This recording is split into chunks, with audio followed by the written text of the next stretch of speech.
May katagalan na ang mga Korean cars dito sa bansa natin pero hindi ko masyado to nakita sa mga kalsada natin. At least right now, early 2025, mas marami na ako nakitang mga Chinese vehicles na relatively mas bago compared sa mga Korean vehicles.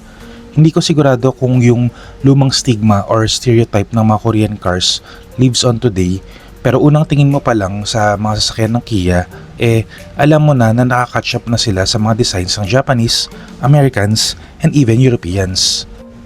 What we have on this video is the Seltos SX Turbo na isa sa mga pambato ng Kia sa crowded and ever-growing crossover segment, hindi lang sa bansa natin pero sa buong mundo. After all, this is a worldwide model and makita mo rin to even on the other side of the globe, which means confident ang Kia na ito ay world class. On this video, tignan natin kung ano nga ba ang maibibigay ng Seltos to differentiate it among the other crossovers in the market.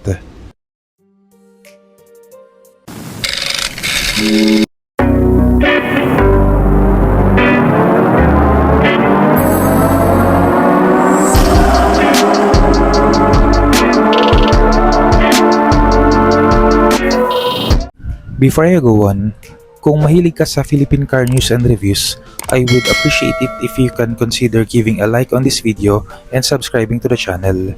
I post one video a week sharing my thoughts and opinions regarding Philippine cars. Maliit na bagay yan para sa inyo pero napakalaking tulong yan para lumago ang channel na to so that I may also know the interests of the Filipino consumer. Etong Seltos nga pala ay facelift version lang ng previous model, which means same platform pa rin naman ang gamit nito pero may gulay. Ang laki ng pagkakaiba ng overall design nito kumpara sa luma. I heard na marami sa Korea ang nagpapa-facelift and beauty enhancement medical procedures at mukhang kung gaano sila kagaling sa medical facelifts nila nadala rin nila sa mga sasakyan nila.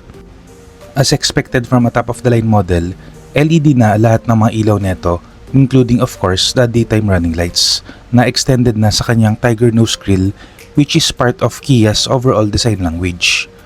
A couple of things na hinahanap ko na wala dito ay ang kanyang front sensors and front camera para sa 360-degree view, pero it is what it is. On its side, na-black out ang kanyang mga pillars to have a floating roof design. Hindi masyado halata kasi walang tint to, pero for sure, maganda ang combination ng white body color sa kanyang black top na may roof rails na. 17-inch wheels ang gulong neto na medyo may kailiitan compared sa iba, pero okay lang yan in my opinion kasi for sure, less gastos yan pagdating ng panahon kapag kailangan ng palitan ang mga goma neto. As for the wheel design, I'm not really a fan of two-tone wheels and same goes for this one. Pero ako lang naman yun. Also, yung kanyang chrome door handles ang isa siguro sa second least favorite ko dito. Because, well, I'm not a fan of chrome. Kung ano yung first favorite ko, I will mention in a while. For the ground clearance, this has a healthy 190mm of ground clearance, so typical of other crossovers na very helpful when navigating our roads. Here on the rear, kung ginalingan ng mga Kia designers ang harap, hindi rin nila nakalimutan tong likod. Sa pangunguna ng kanyang LED bar na nagkikita sa Kia logo sa gitna, for sure, very visible ka dito on nighttime driving. Plus on its spoiler, integrated ang kanyang third brake light which is not only functional pero aesthetically sound din and blends in sa kanyang overall design. As for the safety features naman, andyan ang rear camera and rear parking sensors na napakalaking tulong pag umaatras during reverse parking. Yan ang maliliit na bagay na I think some people take for granted these days. Pero dati, nung hindi pa standard yung mga yan, makakarinig ka ng mga banggaan dahil quote-unquote na atrasan, which we don't hear often today. Opening the manual tailgate, we see here, typical of a crossover, meron tong malaking trunk space of 433 liters. I think kasya ang dalawang balikbayan boxes sa luwag ng likod nito.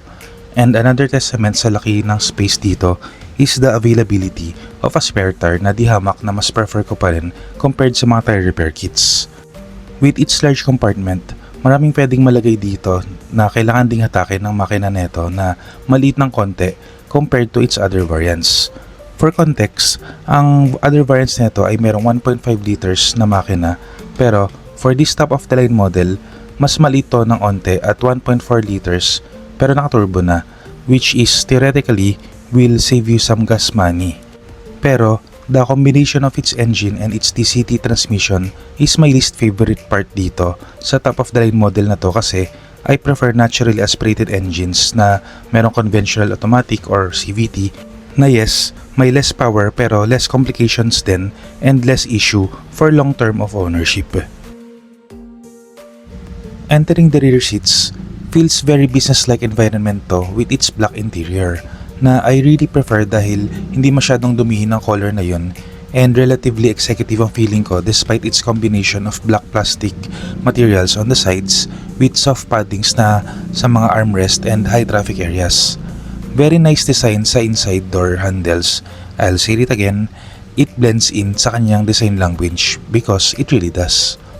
Black leather, soft and comfortable ang kanyang mga upuan na may stitching design pa to add a little ambience. But speaking of ambience, this has a sunroof na bubukas din just in case you want to smell the air outside. Yeah, for sure, hindi ito madalas magamit dahil sa combination ng init sa bansa natin plus the pollution outside. Pero at least, andyan siya for those people na gusto siya on the right weather and the right places na pwede itong buksan. But yes, I'll admit, 99% of the people, kasama na ako dun, does not appreciate this. As for the amenities naman, andyan ang bottle holders on both sides, rear center armrest with cup holders, one Type-C charging port, 2 aircon vents, and a very spacious legroom even for above average sized Pinoys like me. No center tunnel and relatively wide body, kaya I think kasya ang tatlo dito, pero for more comfort, best to sit 2 people lang on long drives. Entering the front seats, hindi to kagaya ng ibang mga manufacturers na minimal lang ang changes sa loob on a facelift. Instead of the word facelift, parang the more appropriate word na gagamitin dito is quote-unquote redesigned. Kasi this really looks like a different vehicle from its predecessor and very modern ang dating. For everyday people na makita to for the first time, pwede pang masabi na medyo luxury car ang dating nito. Pero of course, this is still an economy car from a mainstream brand, kaya may mga blank spaces pa rin on its lower left side. But still, with its tech features, na level up na talaga ang mga economy cars ngayon. Example of this level up experience is its 10.25 infotainment screen na both merong wireless Android Auto and wireless Apple CarPlay. May wireless charging pad na rin to, well, because it can. Pero personally, I still charge via wire, pero if you're a wireless charger guy or gal, ayan, meron na. Other amenities are the dual zone aircon na kayang magbigay ng magkaibang temperature on the front passengers, and on a very hot summer day, meron din tong cool seats na for sure makatulong magpalamig hindi lang ng katawan pero pati ng ulo ng mga pasahero neto at driver syempre, lalo na sa lala ng traffic natin.